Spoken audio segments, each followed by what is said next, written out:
A programming note before we begin.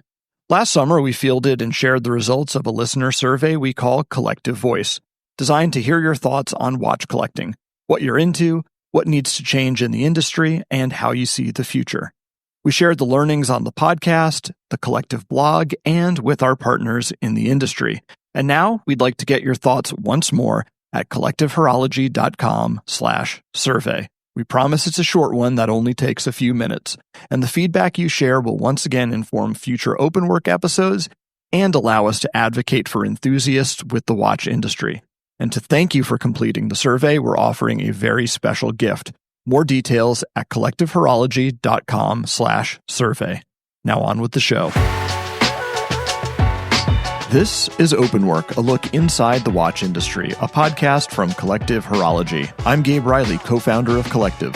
And I'm Asher Rapkin, co-founder of Collective. Collective Horology is an independent watch retailer based in Southern California. We carry a wide range of independent brands, including Fears, Zeitwinkel, Ming, and more. To learn more about us and check out our available inventory, visit collectivehorology.com. Well, speaking of Ming, today we are joined by Praneeth Rajsingh, CEO of Horologer MING, and we're going to discuss the realities of watchmaking in Switzerland. We'll dive into Ming's approach to production and how it has changed over the years. Today we're going to talk about how the brand has evolved to be able to produce watches using movements and components from a wide range of partners to create their consistent, unique, and thoroughly recognizable watches. Praneeth, welcome to Open Work. Hey, Gabe. Hey, Asher. Thank you for having me in cloudy, overcast San Francisco. Yeah, we should mention, today we're in San Francisco. We talked about this on the podcast, a couple of events with Ming. We joined them as an authorized retailer just a few weeks ago, and we've done some events to introduce their watches to clients here in San Francisco and Los Angeles. And today we find ourselves on the 12th floor of the Hotel Kabuki, live in Japantown in San Francisco. And it's really cool to be together because most of the time we've gotten to know each other has been over long distance, over WhatsApp, over Zoom, things like that. Of course, we've met at Geneva Watch Days. And actually, that's not just a hallmark of our relationship with Ming and obviously with other watch brands, but it's actually reflective of the business of Ming and the way you guys are set up and the way you operate the business, which is it's truly a global watch brand. We're going to talk, as Asher said, about what it actually takes to manufacture watches in Switzerland, but the company has a presence in Switzerland, a physical presence in Switzerland. Watchmaking is done in Switzerland, but it's a global business. So, Praneeth, can you talk a little bit just about, before we dive into kind of the Swiss side of things, really the global presence of Ming and how you guys are set up as a business, where everyone is in the world, and overall across the world, how the company works, and I guess big companies would call it where the centers of excellence are, but sort of where is everyone and what happens where? I was going to crack the joke about distance making the heart grow fonder in terms of not seeing you guys for a bit. We like you too. But no, I think Ming has always been, it's interesting, yes, we've always been a sort of global international brand. And in a lot of media coverage, Ming is referred to as sort of Malaysian brand Ming. And I don't know if I'd entirely agree with that assessment. We're sort of identified as Malaysian because Ming Tian lives in Malaysia. And when we started Ming, none of us knew how this thing would turn out. So the practical choice was, let's all run it from where we lived. And that happened to be sort of Malaysia for some of the co-founders, Europe for one, and I was a student here in the US. And those were the early days. And I remember I would wake up, time zones all over the place. I'd wake up in the morning to 400 messages in a WhatsApp group, trying to catch up quickly on what's happening overnight. And the same thing would happen on the other side of the world. And I thought that would be a temporary thing. Like we'd do that for 6 months, a couple of launches, and then things would work out, and we'd all end up at this office that we'd all come to every day and see each other. And it never happened. For the 8-year history of this brand, I think a vast majority of it has been done mostly remotely. We were in the pandemic for 2.5 years. And during the pandemic, for example, I didn't see any of the watches we'd prototyped, produced, launched, and released because I was in lockdown in India. Right? Our partners were in Switzerland. Ming was in Malaysia, Magnus was in Vienna, and we still managed to keep this whole thing going in probably the craziest period of watchmaking, because it wasn't just the world was in lockdown, it's everybody had to make way more watches than they'd ever made. It's an interesting thing to bring up when you talk about it this way, because obviously topical in just the world of business right now is this whole obsession with return to office. And this idea that like the only way that good work can happen is when people are together in one place. But what you're sort of implying, and tell me if I'm putting words in your mouth here, is essentially because everybody was so deeply invested and is so deeply invested in the outcomes and the development process of making Ming, location is kind of irrelevant. At least it has been for you. But at the same time, you guys have decided in recent years to build some locations that are now epicenters for specific functions of the company. I want to learn more about this, but essentially you have a facility now in Switzerland. You have an office in Kuala Lumpur. And then you have a couple of other employees yourself, Magnus, who are remote essentially permanently. Can you talk a little bit about why you guys took this distributed design and decided to make some of these locations, like I'm trying to come up with another word than center of excellence? Well, I think Switzerland is the easiest to sort of talk about first. Watchmaking at the end of the day is a physical activity. You're making it an object. It's not, a lot of what I do can be done remotely because I work off a computer, but what our watchmakers do and what the production team does can't. Right? So Switzerland, the facility made sense because even though we source components from all over the world, we work with partners from all over the world, the final assembly still happens in Switzerland. And there's a good reason for that. And so that's why it made sense to have the team. What is the good reason for that? Because there's still some things that the Swiss do best, just because of whether you want to call it sunk cost or sort of switching costs or whatever else. There's decades, if not centuries, of having built out an industry that no other country can really compete with. Japan probably, but in Japan you have sort of language problems and sort of all of that to overcome. And they're still a lot more insular than Switzerland is right now. So if you want to source things like gaskets, making a gasket is a fairly established process. In theory, anyone should be able to do it, whether they're in China, India, the US, or Switzerland. But making gaskets for watches specifically has certain things that only people who specialize in that have sort of gotten really efficient at. And so when we go to them, it's like, okay, you need a gasket, here's a technical drawing, here's a lead time, it's done. Whereas if we went to someone in the US or in China, there would be a lot more questions, intermediate questions, which for us as a small brand, it doesn't make sense to sort of re-engineer what's already working. It's really interesting that you say this. We've over the last couple of months, we've been exploring watchmaking in China in particular. And there's a lot of listeners who haven't listened to that can go back and I don't want to recap, but essentially we've talked a lot about how watchmaking expertise, or actually more specifically, manufacturing expertise has certainly found a home and grown exponentially in China. But what you're sort of saying, which I find really interesting, is that there's an intellectual sunk cost in what you're doing in Switzerland, which is to say, if you say, I need a gasket for this watch, there's a lot of sort of built-in information and knowledge within that space. Institutional knowledge. That's what I'm looking for. I'll Thank break you. out all the corporate catchphrases today. Thank you No so problem. much. Here to help. No, wonderful. We'll talk about this on your performance report. But that institutional knowledge, it sounds like, really helps you take a shortcut essentially to the right answer, because somebody just intellectually understands what is required and is able to manufacture that for you or source it for you. Is that accurate? Sort of. I think there's certain things where we don't want to incur the cost to spend the time trying to relearn. A good example, this has nothing to do with production per se, but a good example is 95% or 90% of the engineering and design work is now done by Ming. And what I mean by that is, if we were to develop a new watch, he'd do the 3D drawing for the case. He'd think about the case construction. We've got 3D printers in the office in KL, so we'd 3D print the case and put it together to make sure it works. But the bit that Ming usually doesn't do is do the threading and define the tolerances, and we let our case manufacturing partner define that. As a tangent, I'm just curious about this. Prior to opening the company, did Ming come with engineering expertise, or is this a learned skill that he picked up over the course of the last 8 years? Ming came in with some engineering expertise. His background, when he was a photographer, he did a lot of consulting work for a lot of the major camera lens and camera brands. So he had some knowledge in optics, for example, which is translated through what we do in Sapphire. And was the origin for the Sapphire Mosaic. But engineering expertise for case construction, absolutely none. Right? That was all learned on the job. He didn't know how to do 3D CAD. He taught himself 3D CAD after we started Ming. Do you think that's led you to asking questions that maybe most people wouldn't ask? I mean, because one thing that's interesting to me about some of the watches that you guys have made is not only the unique architecture of the cases, but also the unique use of materials. And sometimes I wonder, if sort of naive curiosity can lead to much more interesting outcomes, because you're going to ask questions that people who have been doing this for 20 or 30 years just won't ask because it's outside of, the standard realm of what is expected. Do you feel like that's led to anything, or is it just the natural sort of curiosity of the brand? Oh, 100%. Actually, you and I were talking about this on the flight into San Francisco yesterday.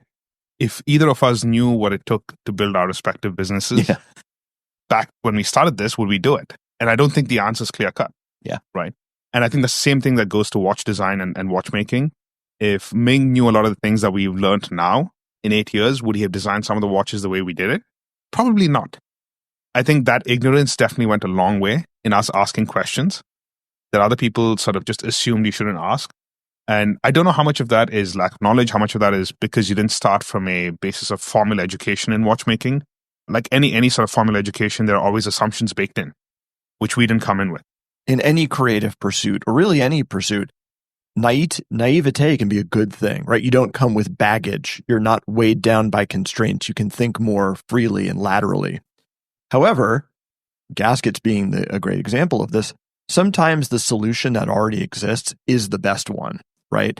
And we had an interesting conversation with a client at dinner in Los Angeles the other night, and he's like, I'd really love to talk to a watchmaker to understand. And he was talking about movements in particular, but let's look at a watch holistically to understand what actually, from an engineering and a component standpoint, what actually matters in a movement. Because all everyone ever talks about with movements are things like power reserve and frequency and finishing. But I'm curious, from the point of view of someone who actually makes watches, what is the most important thing about a movement? What do engineers and watchmakers really prize? So in a watch, let's use the example of a gasket. What have you guys found, like gaskets, that are these sort of unsung heroes of watch components? These little things, threading is another example. These little things, these components or details that really matter to the construction of a watch that no one ever talks about. That's a good question. I think you hit on the two main ones, like gaskets, threading, screws, all the little bits and pieces that keep components together and make sure they keep running the way they're supposed to. I think lubrication on movements is another one, but that's quite often talked about, at least by watchmakers. But it's not really talked about much unless there's some sort of breakthrough in lubrication, like synthetic lubrications or some watches that don't require as much lubrication. But these are the things that actually really matter in the quality and construction of a watch that I don't think most people really consider. 100%. And actually, as we're talking about this, I'm reminded of an article that Jack Foster wrote back when he was at Hodinkee about the spring bar. Yes. This is a legendary article or series of articles. Right. And it's a great article and a great way to highlight this point, because spring bars were a big thing for us, where when we started out, we partnered with Jean Rousseau for the most part for our straps, and now we've got our FKM rubber straps, and we're partnering with other people for straps as well. But we always start out saying, hey, you guys make straps, you guys take care of the spring bars too, right? It sort of made sense to us. And then we made our first bracelet, and we're like, oh, we make curved end straps, but what do you do for a bracelet? So our very first bracelet was a fitted end link with a straight bar. We didn't like the idea of a fitted end link because it doesn't articulate fully. So depending on your wrist size, it may not sit as comfortably. And Ming and I also liked the idea of having a bracelet that was universal, right? Something you just buy one and it fits almost all of your Ming watches. And so we went on to the universal bracelet, which is when we had to engineer our first ever curved end spring bar, right? And as we were engineering a curved end spring bar, we realized that even engineering and manufacturing a spring bar is a whole other universe. For the longest time, what a lot of spring bar producers were doing, because even Jean Rousseau or any other strap manufacturer doesn't make their own spring bars. That's still, somebody else produces them. Is they would take a straight spring bar and bend it into shape. And depending on how you choose to bend it into shape, it could look like a V, it could look like a U, and each spring bar was inconsistent from the next, right? It didn't make sense in the 21st century to not be able to make a consistent batch of spring bar. And I think the reason why was there was no demand and nobody was asking that question. And so now all of our spring bars, we have a technical drawing that we've developed and designed with our spring bar provider, and they're made to our spec. right? We define everything from the thickness of the spring bar to the width to how the springs are actioned. And one of the early issues we had was the pin that you get your nail under to take off the strap would sometimes come off because it's friction fit. And the biomechanics of taking off a bar is that sometimes your nail would lift on the pin instead of pushing it inwards, right? And we had, I think our sort of failure rate was 20 straps in like 2,000 shipped or something. But it got to a point where I'm like, That's a pretty major fail point. yeah, right? Well, it depends. I think it depends on events. But for us, it was. I mean, like 1% was unacceptable to me. I just mean like a spring bar is a major fail point. So our spring bars now are screwed in, right? If you have one of our FKM rubber straps and you look at the back of the spring bars, one of the spring bars has a screw head. So you could actually unscrew the pin. I was wondering why there's a screw head. Yeah. And I was like, is that for some special watchmaking tool? But they literally screw in. Yeah. That makes, I got it. Okay. Right. And so it's small things like that, which I can talk about for days on end and we'll put everyone to sleep. But it is essential to putting together a watch that feels cohesive when you wear it. It feels secure. And doesn't fall off your wrist. wrist. Peace of mind. Yeah. Yeah. Well, this also goes to a point that I think we've touched on at many times in our discussions, which is when you look at the cost of a watch, like the cost of a watch isn't necessarily the sum of its parts. It's the total intellectual effort that went into the development of something like that. So even though you look at a spring bar and you think a spring bar itself is not a very expensive object, but the time that went in to develop that particular execution of the spring bar is. I mean, this is the whole rubber strap thing. You know, rubber straps are not expensive. Molds are expensive. And that's sort of where we come to. I want to zoom back out here for a second because we started this conversation by talking about the facilities and the structure of Ming. And a lot of what you've just touched on explains the benefits of having an assembly facility and sort of a center of excellence in Switzerland. But as well as the benefits of being an outsider and being willing to think differently and push and say, like, great that you know how to do this and you have decades of expertise making spring bars, but what if we did this? If I may, I mean, instead of thinking of it as a center of excellence or a facility in Switzerland, I just like to think of it as we have a team there. Okay. Right? We have a team. They do project management. We have a full-time watchmaker now who does assembly and a lot of stuff in between. Right. Let's refer to it as the Swiss office. There we go. Well, let's, I think, zooming out, let's do this. Let's talk about the journey you guys went on, because that's where Ming is today, where there's a team in Switzerland doing the things you describe. But that's not how things started. So could you walk us a little bit through kind of the journey you guys went on as a business in terms of how you've handled things like assembly, people on the ground in Switzerland, how you've worked with partners, brought things in-house, and the kind of the sort of production and assembly journey you've gone through in Switzerland in particular? So I think it'll be really interesting to understand what the trade-offs are, what the considerations are, why you've invested, and what that all looks like. Of course. I think the easiest way to start is we didn't start off as a business. We never intended this to be a full-fledged international brand, making a couple thousand watches a year, whatever. It just started off with Ming having always wanted to make watches, having designed some of his own watches over the years, and some he managed to produce with sort of other brands. He'd done a bit of consulting work for other brands, but there were a lot of designs that he was never able to put into production. He was given the opportunity a few times, but the factors never felt right. And I think sometime around 2014, 2015, he was coming towards the end of his photography career, or what he thought was the end of his photography career, rather. And he's like, I want to do something else. And watches was always the thing. I mean, he got into photography through watches, right? So it was always there in his life. And he felt like he knew the right people at that point to partner with and start this thing, this idea that he'd had for 15 years. I like to joke that I was sort of the last piece of the puzzle because I was young enough and foolish enough to what could happen? Let's do this full time, right?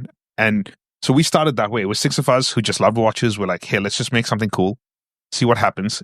If people like it, great. We'll make another one, and then we'll make another one. If people don't like it, we have Christmas gifts for the next 30 years. Okay. Right.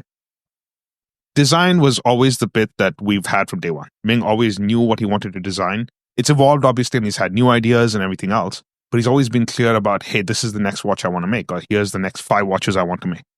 The stuff that we didn't know was everything else, right? You need a case and a movement and an assembly house and a partner and all of that. But what goes into producing a case? What are the things you have to worry about? What are the things you have to think about? What do you have to spec? If you have certain curves on a case, do you have to specify the radius?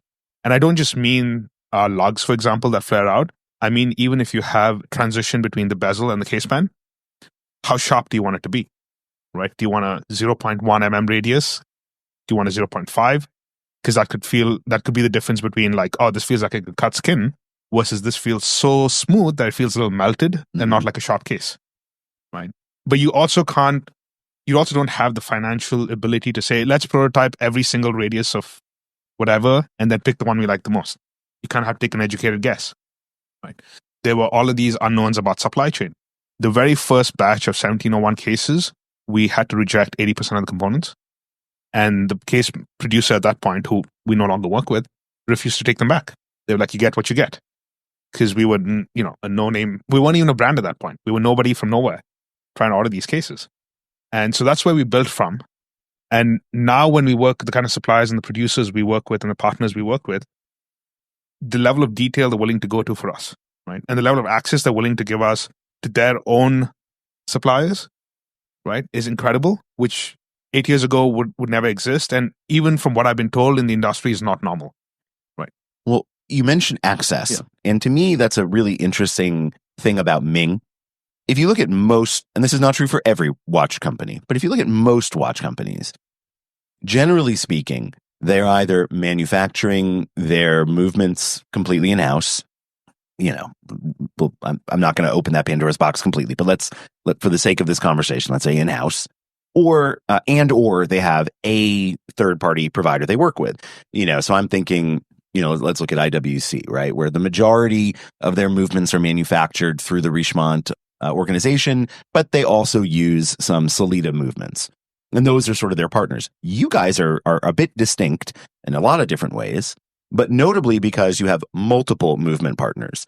You work regularly with Sellita. You have your own version of, a very, very popular Sellita caliber. You work with Schwarz Etienne. You work with Agenor. You have these partners that you don't just buy these movements. They work essentially creating bespoke variations of calibers that are unique to you.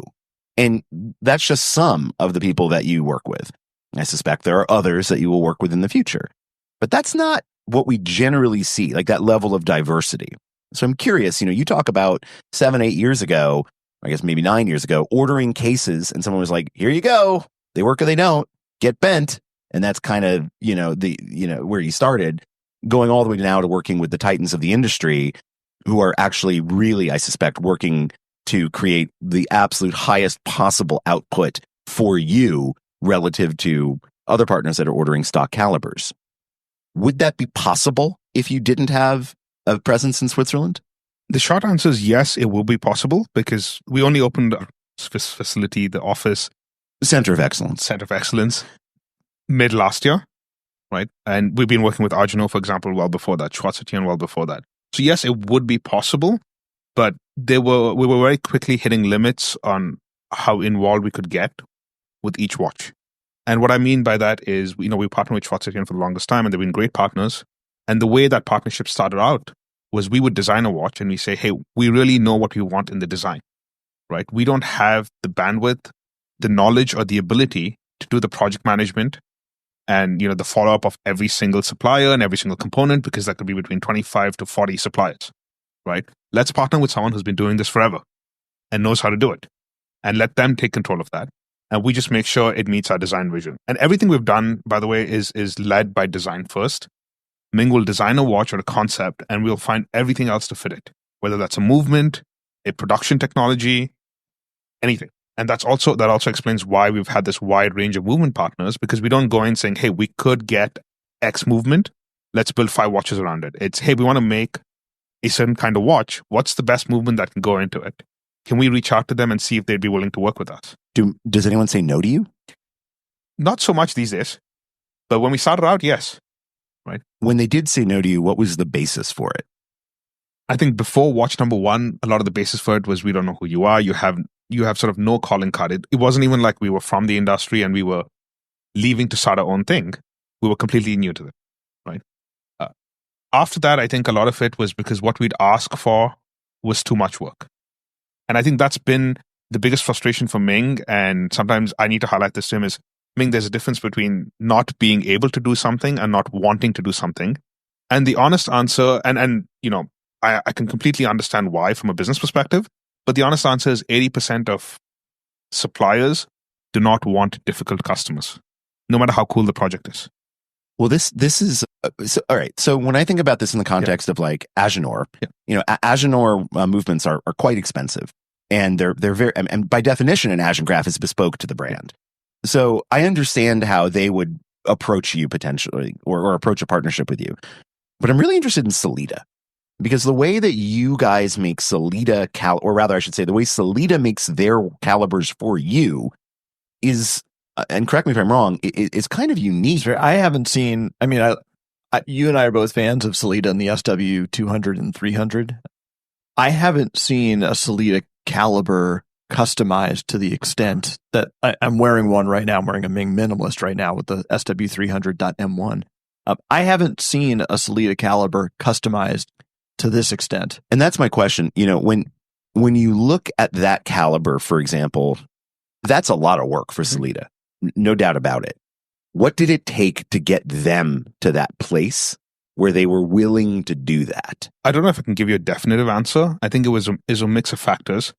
And one of our, you know, we joke about this internally, but we call it Mauro's 5-minute closet. I'm sorry, what is that? Mauro's 5-minute closet. Okay. And Mauro is now our CEO, and he was formerly at Schwartz Etienne. And we would always have these conversations where Ming and I would discuss something. I'd call Mauro and say, Mauro, we had this idea. Do you think you could get these movements for us? Or do you think this would be possible at a certain supplier? He'd be like, oh, give me 5 minutes. And he'd call us back. He's like, oh, I have a meeting set tomorrow, or the movements are on my desk. I remember once we were in Switzerland. So magic is the solution. Yeah, we were in Switzerland once, and I was like, hey, Mauro, we have a really cool idea that uses a vintage movement. Do you think we could get some? He's like, give me 5 minutes. He walks away, and he comes back with a box of those exact movements. And he's like, these have been sitting in my safe for 10 years. Here you go. By the way, as a side note, you realize if you ever do have like one centralized like headquarters, you do need to build a 5-minute closet. But separate issue. Go ahead. No, we'd build a loom dungeon. Yes, right. We'll let you should, if you ever meet Jean-Marc, you should ask him about the time him, Ming, and Magnus crammed into a little server room to check out the loom on the very first Argengraphs. So you've got a 5-minute closet and a loom dungeon. Yeah. Cool. Keep going. Where were we? So we're talking about Mauro. Yeah, right. So Mauro has been, for example, fantastic because I can't think of who he doesn't know in this industry, right? And he's been a huge asset, a great friend to the brand. Even now, when he's at events, I always introduce him as the 6.5 co-founder because he's been there from day one, right? He may not have been officially part of Team Ming from day one, but he was, in fact, before he said yes to 1901, our first flagship watch. A number of partners and suppliers had said, a number of suppliers, I should say, had said no, had turned us down. He was the first one to say, I don't know how we're going to pull this off. You guys are crazy, but why not? Right? So that's one of the reasons why I think we had access to Sellita is because he knows people at Sellita. He has good relationships with them.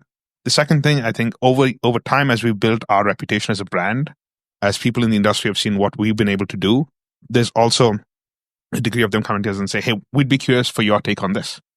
Right. And this third bit is conjecture on my part purely, but I'd like to think that the way we partner and give public credit to the partners that want it is that if you work with us, we're also a great way to showcase what someone can do.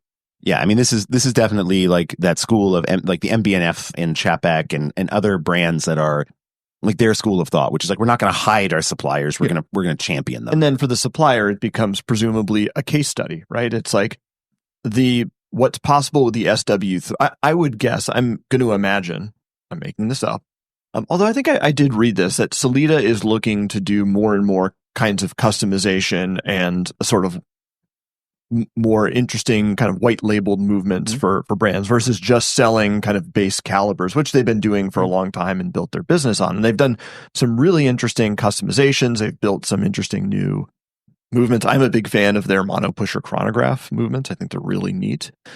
But I would imagine if you're Sellita, Ming is a relatively small customer for them. As Asher mentioned, they're supplying the biggest brands in the world. But what you represent for them is an opportunity to show what they're capable of, particularly knowing that you're going to highlight that the movement in your watch is a Sellita SW300 customized for Ming. Yeah, you're not hiding the fact that it's Sellita for Ming. You're championing it. Yeah. So I guess, are there things like this movement where a partner has worked with you guys, presumably for this reason, like, oh, Ming is going to allow me to show off something that the other people who I supply just simply wouldn't. And this is going to be great. It's going to be a case study. Are there other things you guys have created, partners with whom you've worked, where you've had some sort of breakthrough in technology that's been adopted more broadly by the industry? I think in the case of Sellita, by the way, that's just my guess. I don't necessarily know if that's why they said yes to us. But there have been other partners where that's definitely been the case. I think all of our work with sapphire and lasers goes to that, right? Using a femtosecond laser machine is a very, very expensive piece of equipment that can only be operated by very few people who are also expensive to hire. And while we've used it extensively in our 2011, 2001 Series 2 and a bunch of other places, and we continue to use lasers and sapphire in some way, shape, or form or the other, if I take the global dollar amount of business we've given our partners who specialize in this, it doesn't anywhere come close to covering the cost of their machines or the time they've invested, right? But if you're able to do some of the things you do on sapphire components for us, there's a lot of stuff you can do for a lot of other people, which is much simpler. And even other industries. Or other industries as well, right? I think 2001 Series 3 dial, the gold argent graph, the dial on that is a great example because femtoprint is not a watchmaking supplier. They primarily supply to, I think, medical devices and components and things like that. They'd done one watch component previously with Ulysse Nardin as a case study, but even that was in series production, if I remember correctly. So our dial, fused borosilicate dial from femtoprint, is the first instance of a serially produced watchmaking component in the watch industry for them, right? And my understanding is they want to continue doing that with other brands too, to bring that technology into watchmaking. I don't think it'll ever be the bulk of their business, but it is interesting to them for whatever reason. And we were able to partner with them, and I think they were able to bring something unique to the table that we could use too. And I think this goes back to tie this back to Sellita. The other bit is my approach to this and Ming's approach to this has always been, what's a win-win situation for everyone, right? With Sellita, for example, because they're such a large-scale manufacturer, there are some realities you can't escape. If you've ever seen one of our manual wind Sellita movements in the 3707 or 3708, you'll notice that one of the bridge is silver and the rest are black. I can't order that as a single movement, right? Because it's two separate coating and finishing processes. The way we approach that was saying, hey, give us a volume we need to hit where it makes sense for you to do that as a single spec for us. Or could we order 500 movements in all black and then order 500 bridges in silver and then pay you to swap them out and eat the cost of the black bridges that aren't being used? And so it's not normal for them they have to manufacture the bridges anyway, but they've never been approached by a brand and said, hey, will you just make the bridge for us and then swap them out, right? And then they go, okay, it's not the same order volume as the entire movement, but you're also not coming to me and saying, I need 300, it has to be bespoke, and I'm not giving you any wiggle room, right? But this also goes back to, Asher, what we were talking about yesterday, when people are like, oh, it's just a Sellita. It's a lot more than that, right? Well, I mean, I think that's exemplified in your discussion of like a spring bar. I mean, one of the things I think struck me in holding a minimalist, which I bought for myself too, and both Gabe and I did. Oh, thank you. Was that when you hold it, it's a little bit of an odd watch to look at because so much of what is delivered at the price point feels like it's more than. And I realize it's a little bit outside of what we normally talk about, but I think it's true because it really kind of blew my mind in terms of the production quality and the execution here. But if you boil it down to the most cynical perspective, you could say, oh, well, it's, the case came from this country and that's a Sellita movement and the dial's not as complex and all these different things as ways to reject what you're looking at, which is actually, I would argue, one of the most refined and most thoughtful watches that you guys have ever released. But to get to something that is that reductively awesome, you have to have made some of the more complex watches that you've created that led us to this, which is an interesting way to look at it. Because I think sometimes when someone looks at something that's very simple. We all forget that like the simplest things are often the hardest things to execute. And I mean, if anyone's ever tried, you remember, when you were in college and someone would say, write me a paper, but it can only be one page. And those were always the most difficult papers to write, because to be reductive and direct and consistent is incredibly challenging. So I think when we look at where you are today, based on your relationships with some of these suppliers, we're seeing all of those conversations coming to bear in something that isn't terribly expensive, relatively speaking, but it's actually probably one of the most expensive watches you've ever made if you look at all of the work that would have led into being able to execute at that level for something this minimalist.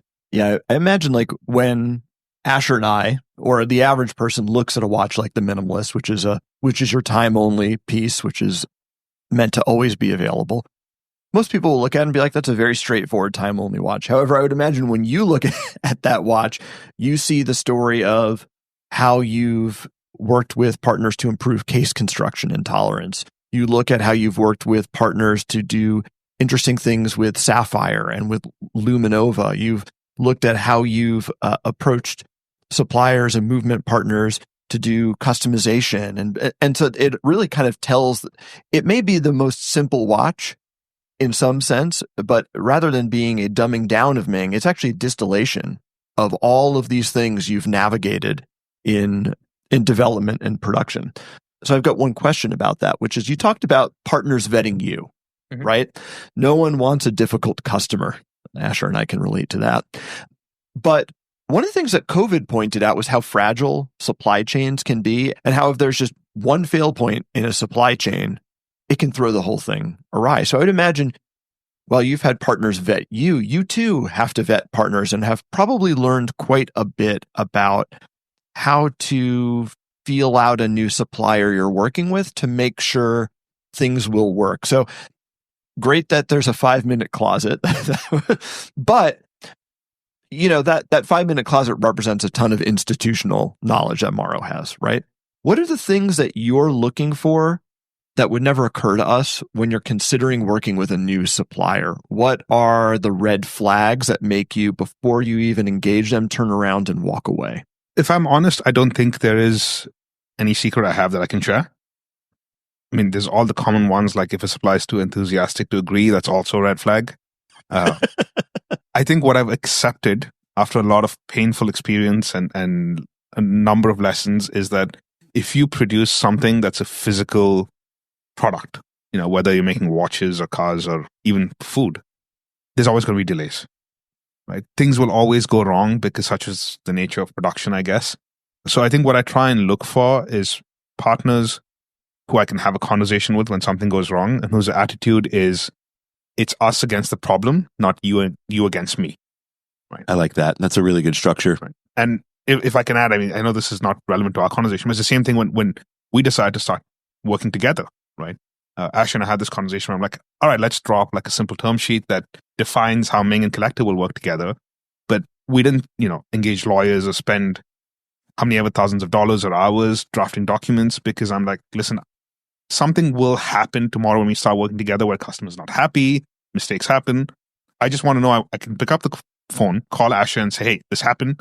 How do we take care of this? Right? We can worry about whose fault it was or how we prevent this later. How do you make sure the customer is taken care of first? And I think I try and get a sense for whether our production partners or a potential production partner will think that way. The risk is, of course, you can never tell until something actually goes wrong, right? But that's, I think, the most important thing. I do want to touch on one thing, which I think exemplifies a lot of, at least what I consider to be sort of the adventurous ethos of Ming, which is the use of and creation of white loom. So for folks who don't know, white loom has been sort of this a little bit of a non-existent material in the watchmaking world. We in fact did a watch with white loom with IWC, and the challenge with white loom has always been that the emittance is not very bright at all, or is green, actually yes, green. Yeah, exactly. White, and we're talking about white emission loom. Yeah, not white, not the appearance of white, but actually emitting white. Yeah, glowing when the watch is fully loomed. This, I have to imagine that you guys were not the first people who were like, it'd be really neat if my watch actually emitted white. but nobody did it. So I'm curious, when you went to, and you did this with Superluminova, I think, yes? Or a different partner? We get the raw material from Tritech, Superluminova, but the actual processing is done internally. All right. So this is the interesting thing then. When you guys decided you were going to do this, I'm all but confident that you weren't the only people who ever thought to do this. So did you approach it thinking, like, what went through your head when you thought nobody else could do it, but we're going to figure it out? And what got you over the blocker that apparently the entire Swiss watch industry has yet to get past? I'm glad you asked this question, Asher, because I think it ties everything we've talked about so far into a single question, into a single component. White loom is something Ming has wanted since 2018. And we've approached a number of people who specialize in loom mixing, loom application, just working with loom in general, and said, hey, can you do this? We're happy to fund the R&D. We're like, let us know what you want. We're happy to try and make this work for you commercially, but we want to develop white loom and we want to launch with you first. And like you said, we got a couple of samples where I'm like, this isn't actually white. Like if I put it on a piece of white paper, it's got a green tinge to it, right? And that's the closest we ever got. And for the longest time, we were frustrated. And initially, my challenge was, hey, I'm working through, at that point, it was through Schwarz-Etienne, who was then working for somebody else, who was then working for somebody else. So I went to Ming and said, hey, I think there's too many layers here. And I don't think it's malice or anything like that. It's just Chinese whispers, right? And when you're going from French to English to French to English, a lot of things can happen. So maybe we're missing a critical piece of information on why this isn't possible. But because of Ming's, he studied physics in university and worked with optics, he's like, no, there's no sort of logical reason why this shouldn't work. So keep pushing. And then at some point we had the idea, hey, could we work with this ourselves? And we should try. But then we couldn't source the raw material because we didn't have a Swiss entity. And buying Superluminova, for example, is like, it's expensive. Like pure luminous Superluminova, like aluminium strontiate, I think is as expensive or more expensive than gold per ounce. Because it's mixed in with a binder and a bunch of other things. So you're ordering them in like 2 gram increments, right? And it's white in color. So the joke is always like, did you bring the cocaine scale? Right. I don't know. You can find it in the loom dungeon. But anyway, so we couldn't actually buy the loom easily. And then now having a Swiss team and a Swiss facility and an entity means we can reach out to Tritech and say, we'd like to open an account with you as a direct consumer and direct customer and buy just raw Superluminova, right? Why does one need a Swiss presence or business entity to buy this stuff? It's a mix of, I think there's certain shipping restrictions around it. And I think a lot of it, for example, Tritech as well, is not that they're unwilling to sell to somebody else. It's just, it's a small amount, was a small order. It's just administratively not necessarily worth it and they're not set up for it. And they work with the watch industry. So there's a whole host of reasons which it's easier for us. It was just setting up the Swiss entity made that a lot easier to get over than trying to solve everything else about international trade. And we've learned many hard lessons about import, export, customs, and paperwork, and all. So totally makes sense. Yeah. And so when we finally could get access to raw or plain Superluminova, we were sent over sort of a bunch of samples, a catalog, and everything else. And then Ming looked at that and he's like, "Get me 2 grams of all of these things." And then he disappeared into a room. And Ming does this by himself, by the way. So all polar white, the base material is put together by Ming and then sent to our supplier in Switzerland to be put into sapphire and everything else, right? Okay, this is actually a really interesting point that I did not know. So literally, MT is actually making the compound. Yes. All right. So this is really interesting for folks that I think push back and say, I only want to wear a watch where the maker, like the name of the maker is on the dial, where the watch was actually made by them. Yeah. And this is actually a really interesting reconception of that idea. Because when we think about that, we think about it in the context of like our mutual friend, Josh Shapiro, right? Who is to a degree an engineer, but certainly a watchmaker, and is sitting there, doing hand guilloche and traditional watchmaking. But one can make an argument that exactly what MT is doing here is a different way of thinking about it, but is the hand of the maker on the watch, but in a very futuristic kind of avant-garde way. Yeah, and in a way that's not very obvious. Yeah, that's really neat. I had no idea. Yeah, but I mean, to put simply, if Ming ever went on holiday and we ran out of loom, then minimalist would be delayed because he's the only one who can mix polar white at this point. But I mean, to answer the last part of your question of why why I think we managed to crack it. It goes back to the same as the heat blued watch we did in 2018, which I think actually you owned for a while. I did. Right. Even that started off with Ming going, if you apply heat to steel and titanium, it turns blue. We're in the balcony here smoking a cigar and we have a blowtorch. Let's bring out some buckles and see what happens. Right. And then after the police showed up, you said, well, luckily no police because we're up, on the 8th floor and we didn't burn anything down. And we now have fire extinguishers in the office. Yeah. We didn't back then. But it's that approach to anything, right? Even for Polar White, for example, we're still trying to figure out how to put Polar White into high ceramic, which can't currently be done, right? Or how to improve the brightness of Polar White. And high ceramic, for example, the underlying first principle is you apply heat to a certain luminous mixture and it melts and ceramicizes. And for a long time, it wasn't working. Trials weren't working. And Ming's like, I don't know why this isn't working. So here's what I'm going to do. I'm going to put a bit of lume on a piece of metal, and I'm going to sit here with a blowtorch and heat it until either my hands give up or this gets too hot to hold or something happens. And we tried, and the only thing we discovered was if you just apply heat directly to raw Polar White, it just loses its ability to be a luminous compound. Huh. But what my whole point here is sometimes we don't worry so much about the science of the why. We just try it. Either it works or it doesn't. If it works, run with it and then figure out why later. If it doesn't, it doesn't. The big lesson I'm taking away from this whole conversation is that if you lead with an idea and you don't let conventional wisdom tell you what is possible or what isn't, you may end up with unexpected results. 100%. Which I guess leads to my very final question about unexpected results. We're retailers. You've never had retailers. Are you guys retailers? So far as I know. You've never had retailers. And here we are selling your watches with you. Why are you working with retailers now? And what does that tell us about the future of Ming? We've never had retailers for a few reasons. In the very early days, before we were a brand, obviously, nobody would even consider working with us. Like, who are you? When we did launch watch number 1, we very quickly learned that we grossly misjudged pricing structures in this industry. There's a difference between making a passion project versus running a sustainable brand. And one of the core motivations for starting Ming was also because Ming and a few of the other co-founders had terrible retail experiences. You mean as customers? As customers. And they were like, hey, there has to be a better way to also sell watches. And better subjective, but there has to be a better way to do it. And so for a mix of these reasons, we didn't do it. And for the longest time, every time I'd have conversations with the retailers, I always found that the approach was very singular. You sell me watches, here's my margin, I will sell them to my customers, and we maybe have some combined marketing spend. And the rest of it is don't tell me how to run my business, I won't tell you how to run your business. Right? It's trading basically. And that didn't work for us. Right? We cared about watches. This is something we poured our blood, sweat, and tears into. And I didn't want to give it up to somebody who's just going to view it as another commodity. But what stuck at the back of my head was that watches are an offline experience. Right? It's an object. You have to try it on. You have to be able to experience it. And watches are a discretionary good. It's a thing that needs to make you happy.